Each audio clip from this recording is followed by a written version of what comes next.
Hi everyone, welcome. We're just waiting for people to join.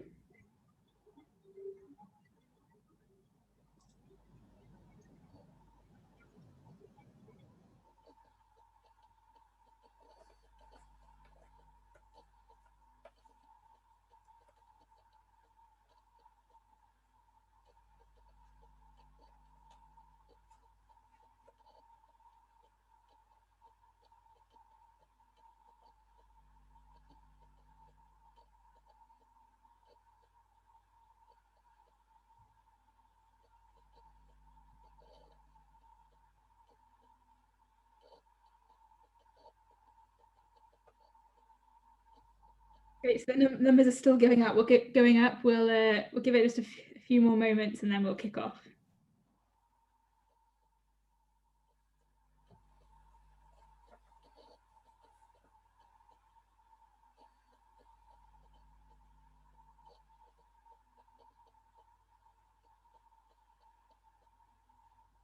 Great, so I think we can get started.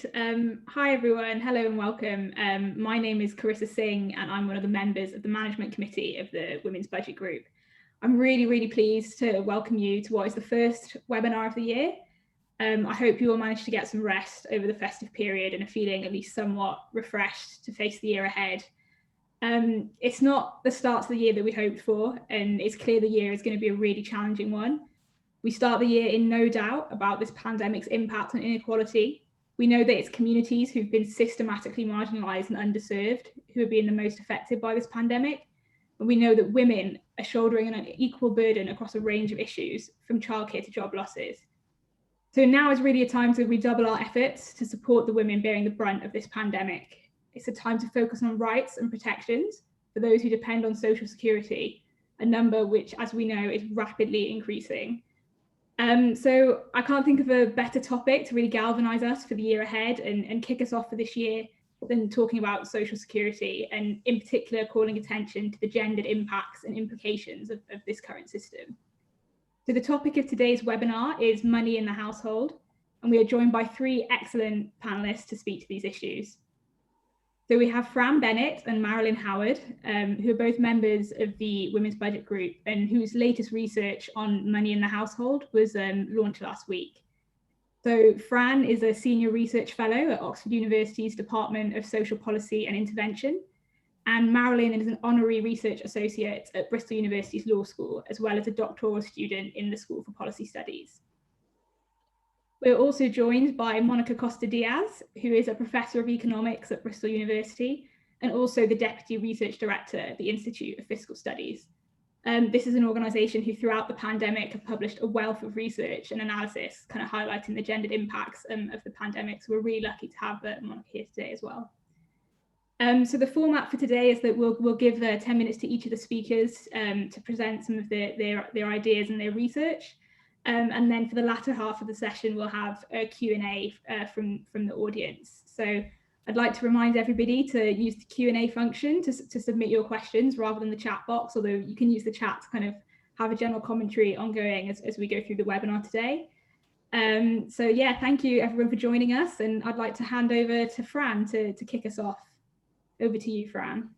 Thank you very much, Karissa, and welcome to everybody. We've got some slides here, which Hannah is going to do for both myself and Marilyn. And you can go on to the outline, Hannah, if that's all right. We have started by writing this briefing for the Scottish Government when it was looking at paying separate payments of universal credit to partners within couples, but we have expanded to include a lot more since that initial draft.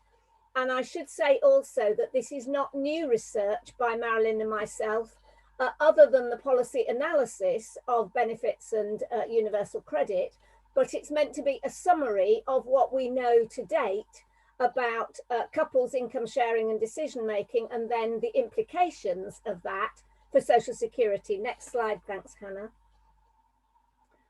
So there's much more research than we can discuss here, and that's in the briefing, obviously.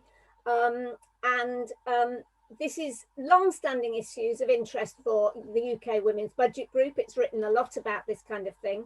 And we here look at how couple households are seen and treated. In other words, in the kind of analysis we see usually, how they work in reality, which may not be the same as that, and how policy responds to how they work or not, as the case may be. And what we say is that there's an assumption of, if you like, a unitary household acting as one. And the household is treated as a black box in terms of not knowing how it works, and therefore it's assumed to be unitary, acting as one, and sharing equally as one. And this affects, for example, how we measure poverty and inequality, which is usually measured at a household or family level. And it also encourages the use of joint means tests in policy, joint claims, as for universal credit, and one payment, as for universal credit. And the issues this raises are, for example, unequal sharing or living standards within those households or families. We need to explore whether that actually happens, but also other issues at stake, such as autonomy, meaning autonomy over resources of your own, control within those households or families, which may actually amount to abuse, and of course, gender roles within those households. So you could say that's more about capabilities as well as living standards. In other words, other important issues in people's lives, as well as what material living standard they have. And money is not necessarily neutral or completely fungible, and may include expectations about the behaviour of people who may receive it. Next slide, thanks, Hannah. So we look at couples and income sharing and decision making within the household. So are resources pooled or not? Or are they partially pooled? Does pooling mean equality or not? Is that a different issue? What about management of resources within the household? And that also includes control of resources. When is management control and when is it just delegated day-to-day management? And what about decision making? And does decision making differ depending on whether it's a one-off big decision or day-to-day management decisions? And what are the factors at stake? In other words, what are the influences on how all this works? And what we find is that there's a move towards more independent management of money. For example, amongst cohabiting couples and amongst younger couples. And there's a move towards more complex management of money, particularly, for example, in blended families with different obligations, possibly also to people outside the household. We also find from the research that personal income is important in its own right, and that people may value independent income, partly because that gives them a say within the household, and they don't necessarily have to ask for income all the time. There's some research about joint accounts. So joint accounts are not necessarily a guarantee of equal access to the money in that joint account, or indeed control over the money in that account. And research by the University of Bath and Oxford into universal credit, which I'm involved with, has found recently that many women, if there's a joint account, also want an account of their own, and that is for women in particular. Of course, the joint means test can also mean loss of your own income. So, for example, lone parents who are going into a new partnership with somebody who's earning, this may mean that they no longer have an income to control of their own. And Rita Griffiths, my colleague at the University of Bath on our universal credit research, has also written about that. Families on low income and or families on benefits often have female management, particularly on the day-to-day management of money. And that may actually require control, because it may require making the money stretch. And it's quite often when the role is making the money stretch that it's women who are in charge of that. And the universal credit business case, so the business case that the DWP had to make to government for universal credit in terms of what performance it was going to have, said explicitly that it was going to ignore the intra-household distribution of income, as well as the influence of one partner's job on the other partner. So it was going to ignore all the kinds of things that we know from research about the way in which the resources are distributed within the household. Next slide, thanks, Hannah. So we also looked at paying benefits for children, partly because that's an issue in its own right, in terms of distribution of resources within the household, and also partly because it's relevant to universal credit, which Marilyn is going to talk about in a minute. It's largely women who receive benefits for children. The mother receives child benefit by default unless she nominates somebody else. The main carer gets child tax credit. In other words, this means women often acting as a conduit for benefit. So this, although it provides benefit for them, is benefit for somebody else, really. These are benefits for children. In practice, the right is actually to nominate an account to receive the money, as with universal credit, which Marilyn will talk about. So this gives some independent income, but that independent income, of course, is meant to be spent on other people rather than on yourself. And research tends to suggest that labeling the benefit like this, in other words, child benefit, child tax credit, or indeed the childcare element of working tax credit, and the separation of those into separate benefits, favours targeted spending for the purpose that it's meant to be for, in other words, on children.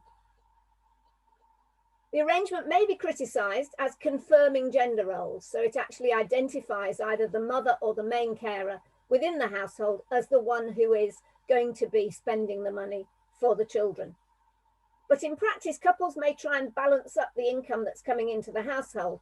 So in our universal credit research, we found that some people talked about, one of them having the earnings and therefore the other one had the benefit. So that may be what couples try to do to balance up income between themselves. Now, though, the main carer is actually linked to conditionality in universal credit. So the person who is identified as the main carer within a couple has no conditionality or modified conditionality, depending on how old the children are. And of course, they're no longer getting money specifically for children because the child element in universal credit is not separate from the rest of universal credit at all. Universal credit is an integrated benefit, which actually puts all the benefits together. This means the main carer may be getting all the universal credit, which is what Marilyn will talk about in a minute. And they may have no conditionality or modified conditionality, with the other partner having all the conditionality and no universal credit. Now, the families we interviewed for the University of Bath and Oxford research on universal credit tended to think that universal credit was rather old-fashioned in that sort of way, because it confirmed and rigidified those gender roles. And that's partly because of the way in which the main carer was linked to conditionality in universal credit and didn't allow for the possibility of parents sharing roles as they might have wanted to. Marilyn, and next slide, thanks. Thanks, Fran. Thanks, Hannah. So Fran has highlighted unequal sharing within a couple, which can mean that one partner actually controls finances, which highlights power differentials. And this can, in some case, mean financial abuse. Now, financial abuse is part of the wider concept of economic abuse. And economic abuse is now included in the definition of domestic abuse in a bill which is currently going through the House of Lords. Being financially dependent on a partner can actually stop someone making choices and developing their own financial capability. Financial abuse also destabilizes someone's finances and is particularly dangerous because not having the resources to leave an abusive partner can mean that they're exposed to further harms such as physical, sexual, psychological abuse, which often coexist with financial abuse. And in some cases, this can lead to a higher risk of the person being killed. It's difficult to establish the precise extent of financial abuse, as it's often wrapped up with other forms of abuse in surveys. But one survey estimated that around 1 in 5 British adults experienced financial abuse. Financial abuse affects mainly women and is often part of a pattern of coercive control and violence against women and girls. One study found that women who can't find £100 at short notice were 3.5 times more likely to experience domestic abuse. Some women are particularly at risk of financial abuse, such as when pregnant or disabled women. It's also recognised internationally that gender inequality, including economic inequality, is both a cause and a consequence of violence against women.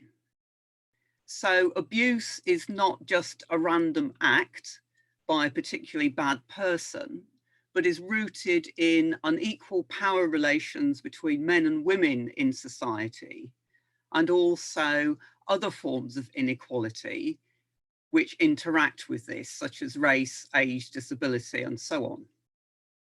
Economic inequality, such as unequal pay, income, and wealth, is an important part of gender inequality.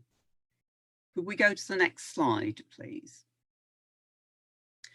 Fran has highlighted issues around universal credit and the joint means test for couples, which we might want to come back to in discussion, though I'm just focusing on the single payment for this particular part of the presentation. As Fran has said, universal credit replaces means-tested benefits and tax credits that were made and labelled as being for distinct purposes, like for children, housing, and so on. So in theory, each partner could actually get a different payment. But as a universal credit integrates those payments into one benefit, there's only one payment. So therefore, who gets that is actually far more significant when you have virtually all your eggs in one basket. Couples have to nominate one bank account or similar kind of account, and online claims for universal credit are now being nudged to nominate the person who's the main carer of children, following some concerns from the former Secretary of State, Amber Rudd, back in 2019. It has been suggested that more women are paid universal credit, but because of the limitations and statistics, we don't really know for sure what proportion of universal credit couple claims are paid by the woman in opposite sex couples. So the universal credit single payment is the routine, that's the default. But the Department for Work and Pensions has discretion to split an award between each partner. However, this is temporary and only in exceptional circumstances like financial abuse or domestic abuse or financial mismanagement.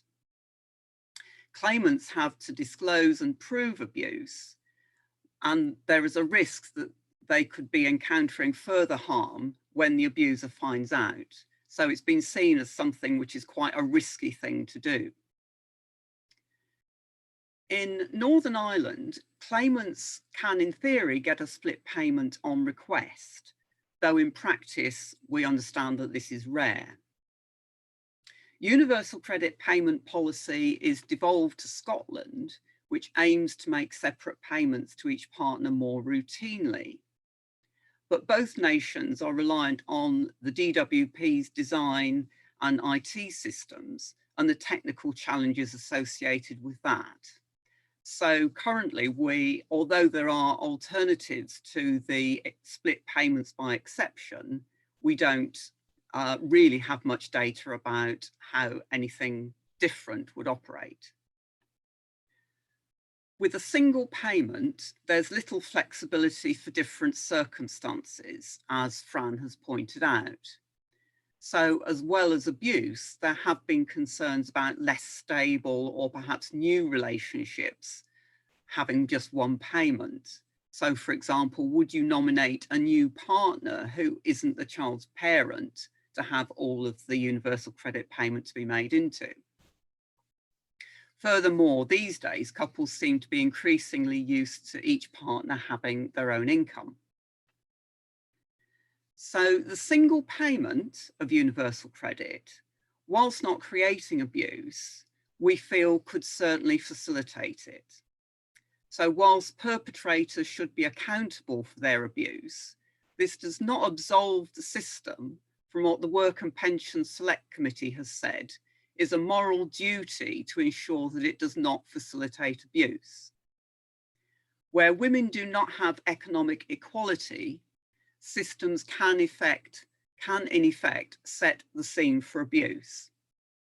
Having two payments wouldn't necessarily solve domestic abuse nor fully address gender inequality, but has a part to play in creating a better norm of equality. Can we go to the next slide, please? Thank you.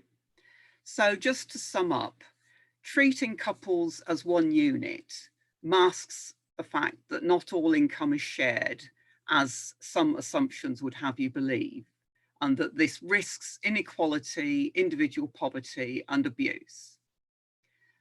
But as Fran has pointed out, there are gender inequalities outside as well as within the household, and gender roles can actually complicate options when thinking about ways forward. So we've flagged up here some potential points for debate.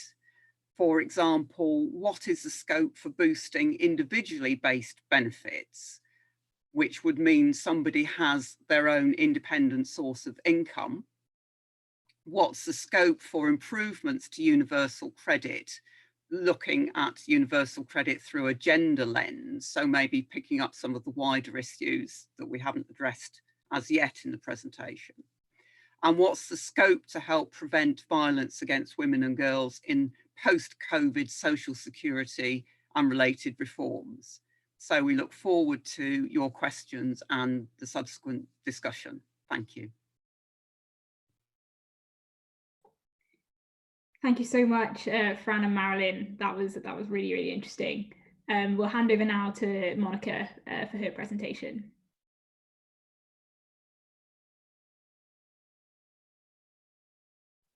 I hope you can see my slides. So I want to start by thanking very much, actually, Fran and Marilyn for a really interesting, important and thought-provoking work, and to Anna and Karissa for organizing this webinar. Now, in response to the work by Fran and Marilyn, I will show you some results that highlight how important it is to understand better what goes on within the household and what implications that might have for policy. I will also highlight that the COVID pandemic and the lockdowns we are living through just made this issue potentially even more important.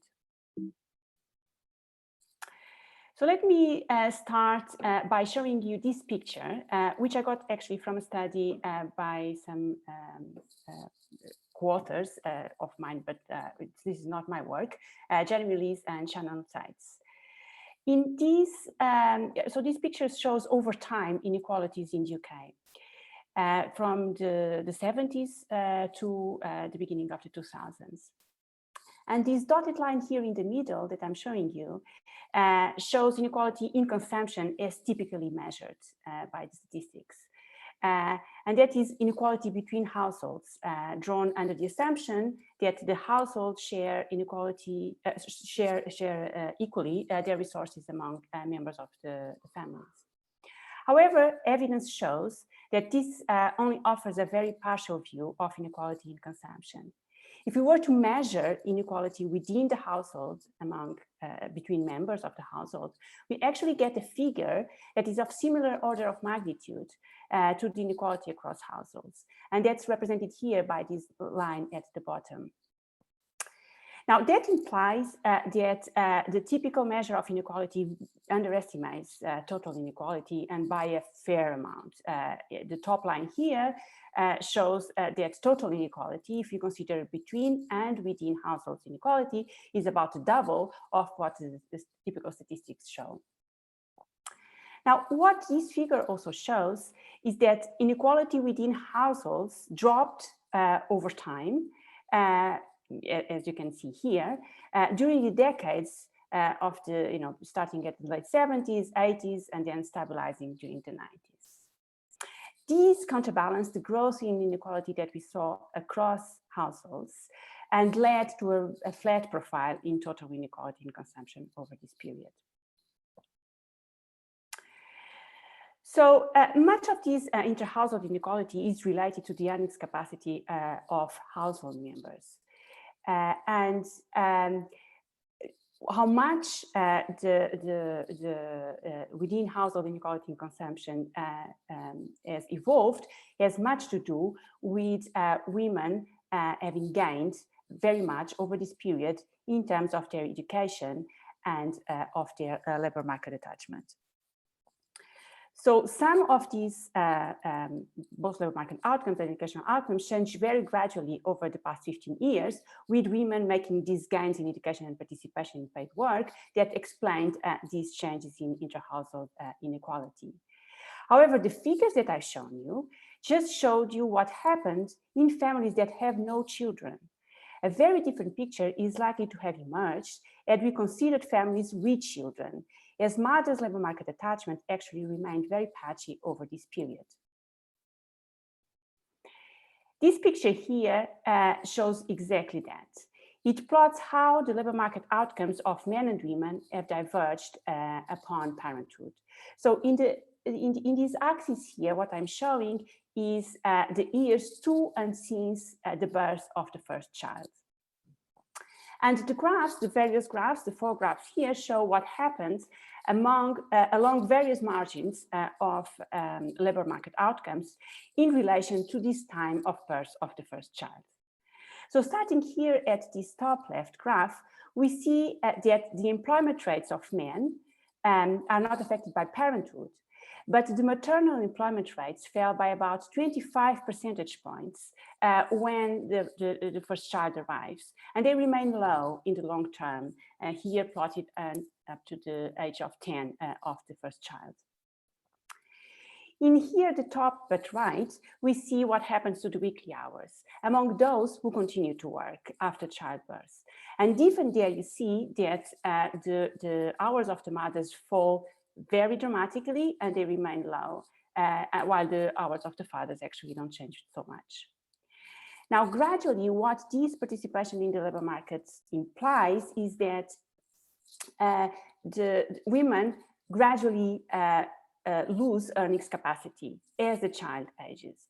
So this is shown here by the hourly wage rate of mothers and fathers after the birth of the first child. So an effect on the wage rates raises the risk that the earnings capacity of women is affected permanently, and hence can change their relative position of women in relation to men in the household. As a consequence of all these changes, the earnings of women drop dramatically after childbirth, and they fall in a way that it doesn't recover while the child ages. So what we can see is that after 10 years, the the earnings of mothers are about 1/3 of the wages of fathers, while pre-birth they were at about 4/5 of the wages of fathers. Now, this is a dramatic shift in the distribution of earned income in the household that is bound to have consequences for how incomes are then shared. And the impact is likely to be magnified by the fact that women lose earnings capacity, so what is shown here in this graph. Even if they go back into, what it means is that even if they go back in full-time work, the time that they took away from work will have damaged their ability to earn more, and therefore their relative position in the household. Now, the COVID and the lockdown created extra pressures in the time of parents, as school-aged children in particular stayed at home and relied on parental care for the entire day. Now, these may have intensified the gender differences in labor market outcomes as a consequence. So we collected data at the IOE and IFS in a joint venture during the first lockdown, and using this data, we compare the time use of mothers and fathers of school-aged children who worked for pay before the pandemic. These numbers show just a few differences in what happened between mothers and fathers. So here in this column at the left, I show the difference in working hours per day of mothers and fathers, of those who worked pre-lockdown. And it essentially shows that mothers were working 2 fewer hours per day than fathers did during the lockdown when they were working pre-lockdown. Of course, part of this could be the effect of mothers being less likely to be in work at all after the lockdown. So if we instead control and compare mothers and fathers who are working during lockdown, then actually the figure doesn't change that much. There's still this difference of 2 hours per day that fathers are doing more than mothers. Now, it could be the case that all these differences already pre-existing. So mothers who are working less during lockdown, they could be already working less in previous times. So if we control for this, and again now compare mothers and fathers who work the same number of hours pre-lockdown in February 2020, and also who work in similar jobs in the same occupation and the same industry, to see what happens to the hours of mothers and fathers after lockdown, what we get is a slightly smaller figure, but still a difference of about 1 hour. So mothers who were working exactly the same hours as fathers pre-lockdown were, during the lockdown, working 1 hour less than fathers. Now, in part, these differences could be explained by the requests and the requirements of other time use in the family.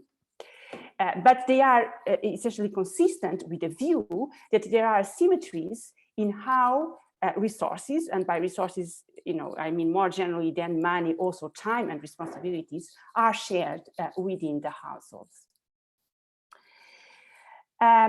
Now, these asymmetries can be seen even when we compare families where either the mother or the father were the main earner in the family prior to lockdown. This is what this figure here shows.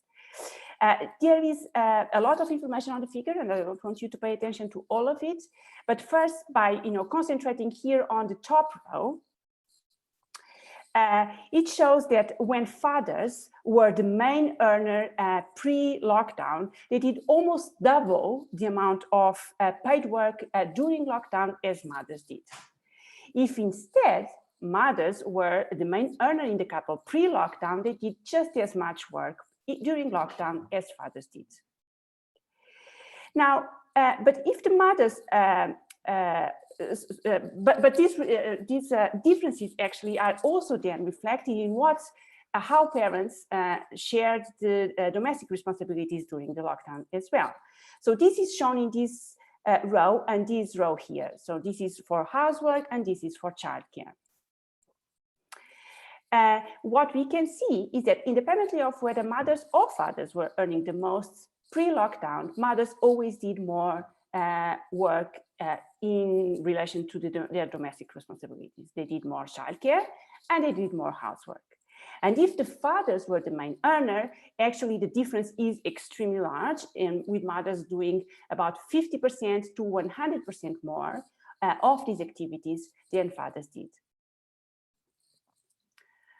Okay, so what do these figures show us? Well, they seem to indicate that the lockdown promoted specialization within the family, and that this happened in the gendered way that follows traditional social norms. Now, these changes may have long-term consequences for the earnings capacity of mothers and fathers, and hence affect inequalities within the family.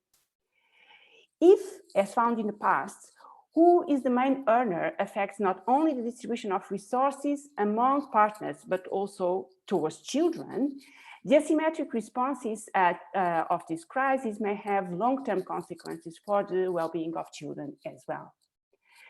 So there might be a role for policy to counterbalance these, and Marilyn and Fran discussed some issues with respect to the design of, in particular, universal credit.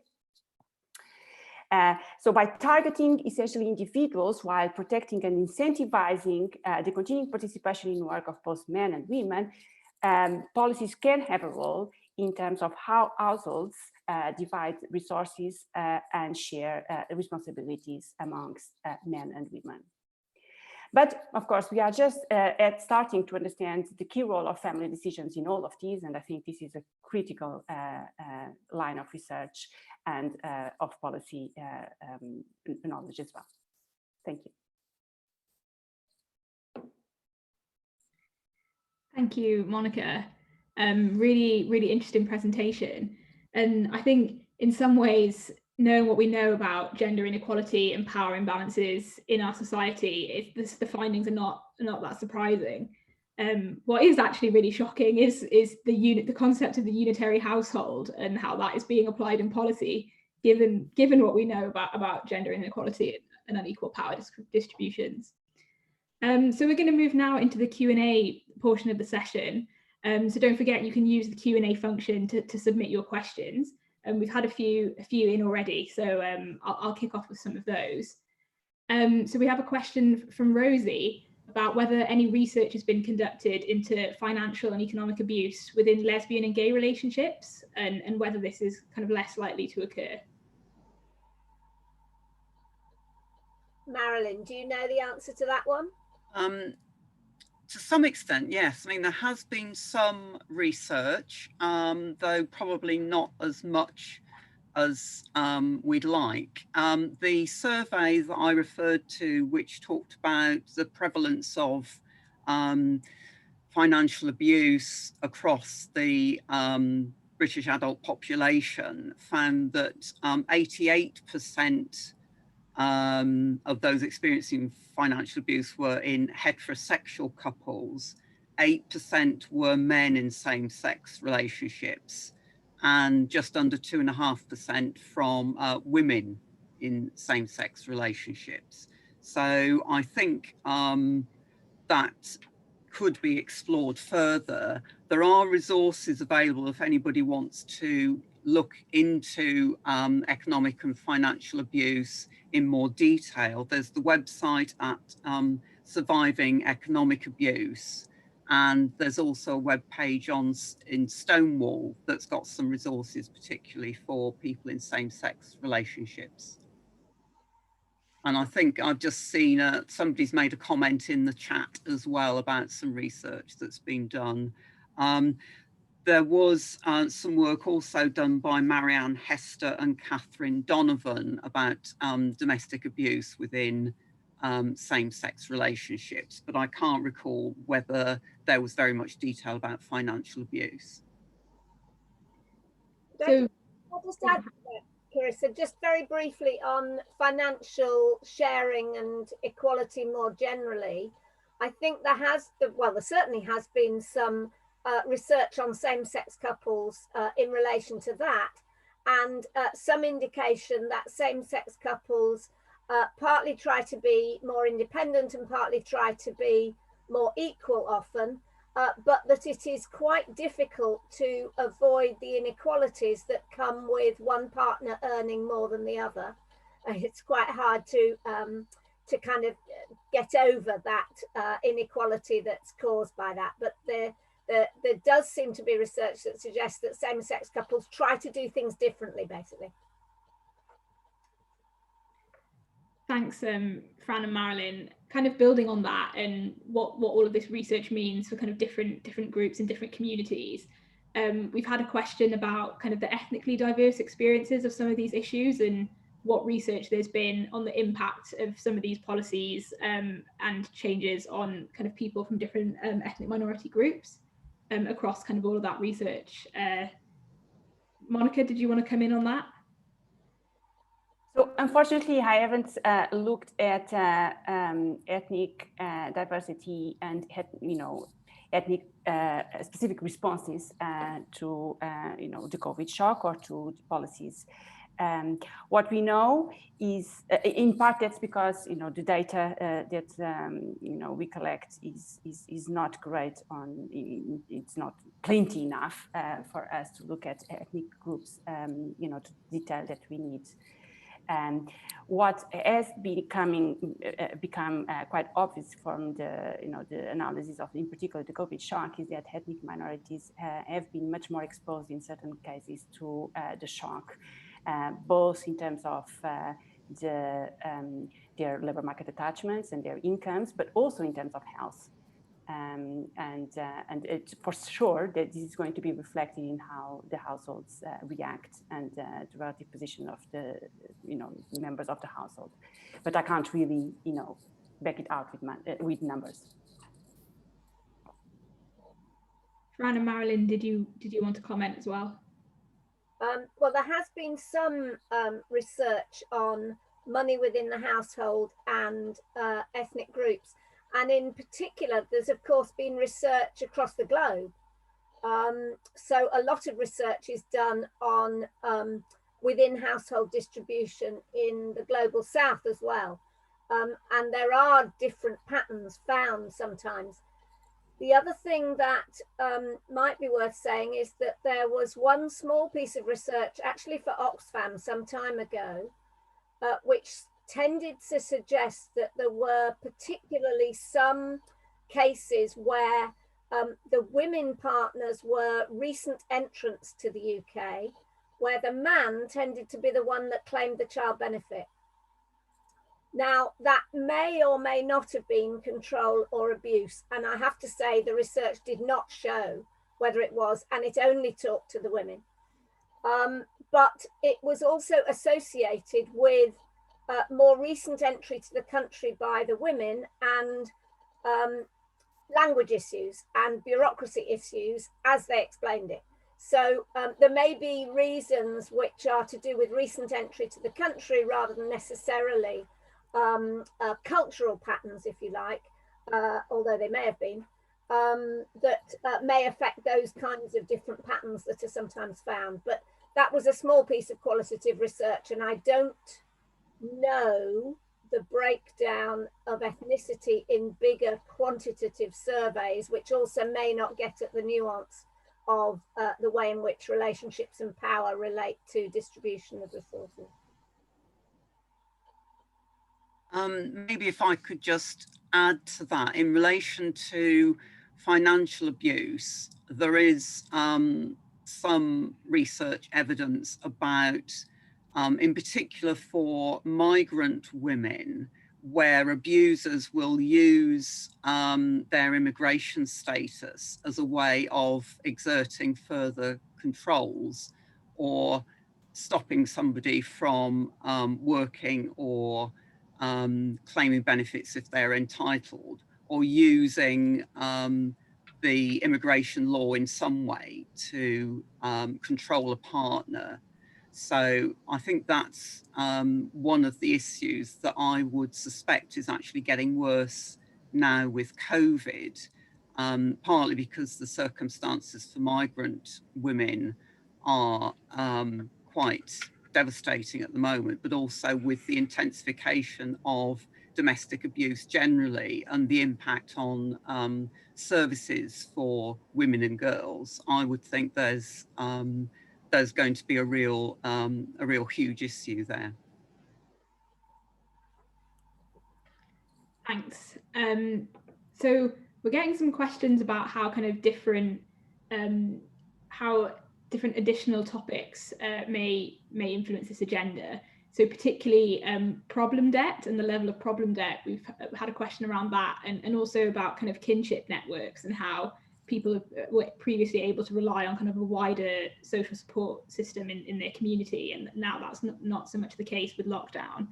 Are you able to kind of comment on the implications kind of around problem debt and kinship networks for your research and the work you've been doing? Should we start with Marilyn and Fran, the double act? Okay. So in terms of problem debt, it's not a particular area of expertise of mine. I do know that we know that debt is getting worse in the pandemic, of course. The issue I think that I'd want to mention, given that we're talking about distribution of resources within the household, is partner inherited debt, as you might call it. So in our universal credit research that we've been doing between the universities of Bath and Oxford, which was specifically looking at couples, we have found that quite a few couples were affected by debts, and this means deductions from your universal credit, so debts that you have to pay to the government, were affected by overpayments or debts that went back to a previous relationship. So actually the overpayment had been maybe with a partner who you were no longer with, but you were partly responsible for paying off that debt or that overpayment. So you were taking that into your current relationship, and therefore you were both jointly responsible because it's a joint claim. So those are some of the ways in which previous relationships through debt and overpayments can actually affect your universal credit claim with your current partner, and that affected several people in our research. The other thing about kinship networks is an area which I think, in terms of resource distribution, we have not done enough work on, and I think it's really important.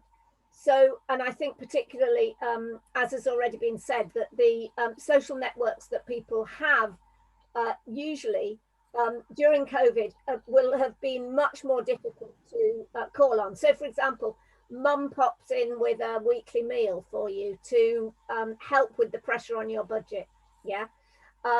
Or grandfather comes over and does work for you instead of you having to get a workman, and those are very traditional gendered examples I've just given.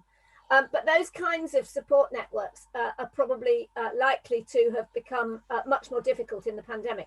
But in terms of resource networks, I think we don't know enough about payments which go out of households to another household and payments which come in from another household. So we know a little bit about child maintenance, and we know, for example, and you know, men are gendered as well. And we know, for example, that there are lots of solo living men out there who are actually very badly off. And part of the reason they're very badly off is that they are actually paying child maintenance to their former families. Now, it may well be that they ought to do that, but they are, you know, there's quite a developing issue of low-income men who are also quite socially isolated.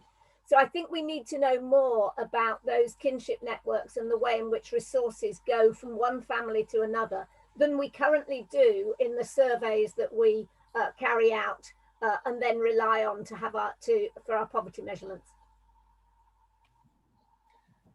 Yeah, just to add really on the debt issue, because I'm not very au fait with some of the other networks, although of course there are also perhaps issues with people who would normally be expecting to send remittances back home to family members. So what's happened during COVID is perhaps quite a tricky issue.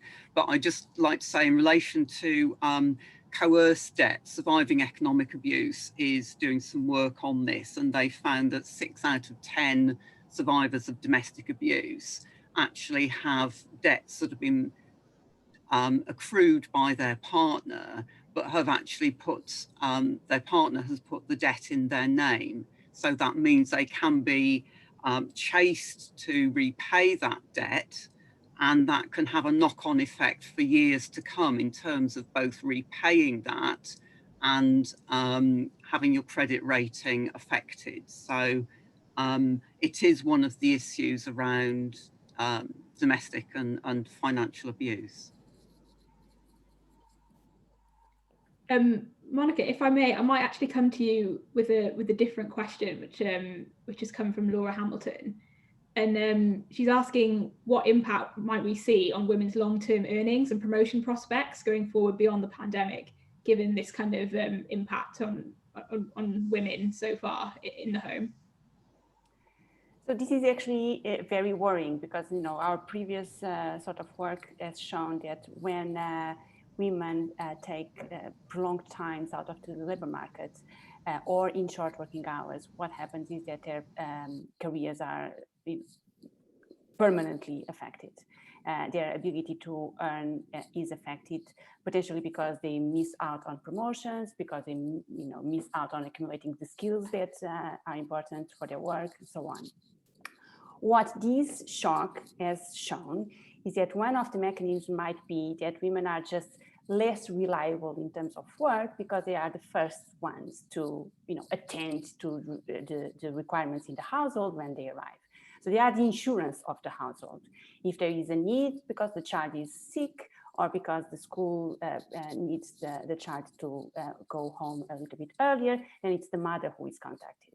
If there is a huge need, like the COVID shock, where children just stay at home, for months on end, then it's the mother, the first one to take care of the child and to assume those extra responsibilities. That makes them, naturally less available for the type of work that their jobs may require, and therefore, sort of the last one to be thought about when it comes for time for a promotion, but maybe the first one to think about when it comes the time for firing someone. And so, this always puts women at a different place in terms of their jobs from those of men, and for sure. I'll think that, with the continuing lockdown that we are now seeing, this can have very serious consequences that are, that will be felt in the long term. Yeah, it's very, very worrying trends. I'd like to come to a question about the recent ruling on universal credit that many of us may have seen, that the childcare costs mechanism was ruled unlawful, irrational, and indirect sex discrimination. Do the panelists have any thoughts on this ruling and how DWP might respond? Shall I go then? It's a very welcome ruling, and the Sun newspaper immediately publicised it, partly because I think the person who is in the case is actually a kind of advisor on the Sun newspaper, and she's a lone parent. Just in case some people don't know, what it was looking at was the way in which parents who get help with childcare costs in universal credit have to pay the childcare costs upfront first and then get reimbursed in universal credit. And of course, because universal credit is a monthly payment, which we haven't emphasised a huge amount, because it's a monthly payment, then obviously you can't get your money back until the end of the month. And the other thing is that with universal credit, you only get to know the amount that you're going to get about a week before you get it. So you only know about a week before you get it what the amount is going to be. So she was challenging that with the help of various charities, including Save the Children and others. And as you say, it was found to be unlawful. The government is appealing. We know that already. The government is appealing because it says that this is an inherent part of universal credit and its formula, which can't be changed, which is interesting, and it has resisted quite a lot of the criticisms of the childcare costs issue along those same lines, by saying this is a part of the package and this is the way we do it, and you might have fraud if we paid up front. And they do say that with tax credits, which of course were paid, childcare costs were paid up front. They did say that there was some fraud within that arrangement. But there are a lot of people who think that it would be a better system if you either separated childcare costs from universal credit entirely and had a different system for them, or you had direct subsidy of childcare providers, so that, as in lots of other countries, childcare is more affordable to begin with, rather than you having to give means-tested benefits to pay for it. And all those are different ways of dealing with childcare costs, which other countries do. and which mean that instead of doing market and means test, which is what we tend to do, you actually have a subsidy provider instead. So we've got 5 minutes left in today's webinar, and I want to kind of round off with a looking forward question for all of the panelists. So based on the research that you've all been doing, what for you are the key issues that the Women's Budget Group should be lobbying on? Monica, do you want to come in first? I think there are various issues. I mean, you know, independently of COVID, I think, you know, research has been shown that what happens when a child is born is critical for the, you know, for the relative position of men and women in the labor market, and, you know, for the relative position of men and women in their families as well. And so, you know, thinking very carefully about, you know, what implications does the arrival of a child has and how asymmetric these implications are for the mother and the father is really important.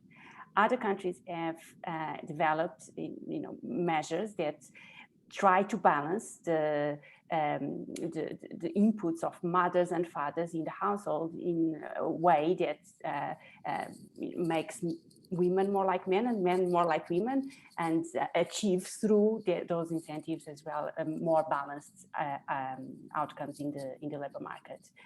And I think, you know, these have been at least partially successful.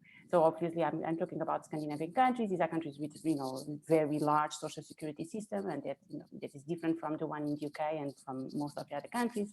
But I think, you know, it's worth thinking about, you know, what we do with maternity leave and paternity leave and how we share those between parents, and to promote this bonding between both parents and the child in a way that is sustained throughout the time when the child is at home. The other one is childcare, the provision of childcare and childcare subsidies, which, you know, Fran very, you know, insightful just discussed now. But I think one issue that is really, really important is how much childcare is provided, you know, what's the length of the childcare. And what we have seen very clearly is that subsidizing 3 hours of childcare per day is not enough. You know, nobody can, you know, manage to work and take care of, you know, everything else that one needs to take care of in 3 hours per day. It doesn't allow mothers to go back into work. It needs to be a substantial amount of childcare per day for, you know, for it to work in the sense that, you know, it allows mothers to really think about going back into work while the child is not in school. And so thinking very well as well about, you know, what is the right provision of childcare and how should it be, you know, supplied? It's also crucial. Thanks, Monica. And in the last kind of 1 to 2 minutes, Marilyn, I'll come to you first, and then Fran, a quick answer to the question on what are the kind of key issues to lobby on? I think there probably isn't time to do a very quick answer, but I think it has to be a combination of as much individually based non-means tested benefits as possible, together with an infrastructure, a caring infrastructure that Women's Budget Group has already called for, so that there's a mixture of provision and support, and there's together with social security individually based. Just to add to that, because Marilyn has said exactly what I would want to say about individually based benefits, that's both the contributory benefits and carers allowance. I won't repeat that, but just because we haven't talked about universal credit, more flexible conditionality in universal credit between parents would be really helpful. Separate payments of universal credit to partners, which is what we've been talking about, and also an improvement of incentives for second earners within households in particular. The original Conservative government wanted to encourage at least one earner in the household. I think we would all say that we wanted to ensure that second earners were also given a good incentive to go into work as well. Thank you. Thank you to all the panelists. I think what is clear from everything that we've discussed is that the current policies around universal credit have very much been designed for communities and not with the communities that these policies actually affect. So thank you everyone so much for attending today, and thank you to the panelists for the excellent presentations and discussion. We hope to see you at the next Women's Budget Group webinar, and wishing you all a lovely afternoon in the sun. Thank you. Thank you.